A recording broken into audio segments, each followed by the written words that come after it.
Sure, certainly. I'm glad to actually be able to clarify. I think a lot of smoke has been thrown out there to the public about the travel of the Cabinet Office. If you take a look back at the 2011-2012 budget, you'll see that $235,000 was spent in Cabinet, the actual amount spent. If you take a look at the 2012-2013 budgetary year, you'll see that $205,000 was spent. But we must remember that part of that 2012-2013 year was attributable to myself. So that means that, for the time period of 14 months that we have been government, the Cabinet Office has spent a total of $171,000 and maybe a few change there, $171,000 for the last 14 months. Now, if you go back to the previous government, PLP government, and what they spent the previous budgeted year, they have spent more in the previous budgeted year than I spent in 14 months. So I'm flabbergasted at this whole thought of, I need to cut back on my spending and travel and the likes. We have cut back tremendously, and the numbers speak for themselves. So I think the public is getting a little tired of all this smoke and dagger type of stuff. Put up or keep quiet, because the numbers do speak for themselves. Let's not speculate here and throw out things that damage the reputation of this government seeking to cut back on the costs for this country.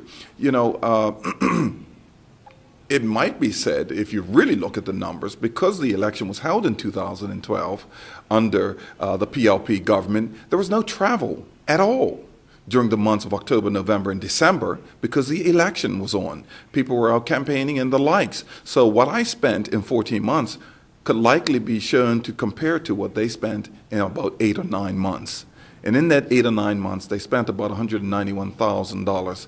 And here I am in 14 months spending $171,000. So I'm just flabbergasted at this foolishness, and that's what I'm going to call it, foolishness, because I continue to ensure that when I travel to the East Coast, I go by economy. If we do the long flights, yes, we go by business. The whole idea in the business that we're in Bermuda is international business. The international business is not going to just come here and set up and domicile. We've got to get out there to the world, and that's what we're hearing. If you want our business, you've got to come to us. Gone are the days where business will come to Bermuda and just set up. We're in a competitive market out there, and we're competing against the world. It is imperative. I make no excuses. I don't apologize for the travel that we do, because it is important that we get revenue getting into this country, and it will only come from the outside world. So we do travel, but our cost far less than what's been put out there by the PLP. What do you say to the critics that say the government asked for the Bermuda workers to take furloughs, to take cuts? Yes. They look at numbers on the answers that you gave as far as travel.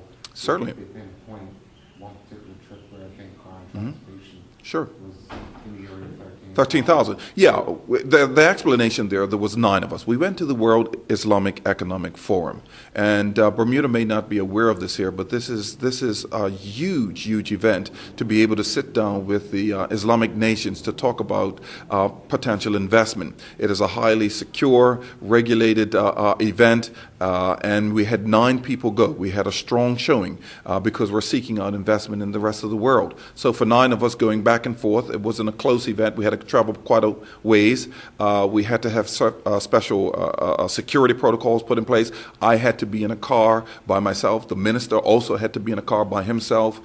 This is a highly secure event, but we were the only nation outside of London allowed into this thing. This is a tremendous opportunity that we had as Little Bermuda was able to be amongst this forum. And we sat on the panel. I sat on the lead panel at this World Islamic Economic Forum, and now we're following up with that. From that, we now have a meeting in March coming up, late in March, where we're going to talk more details about investment in this country. So these things are paying off.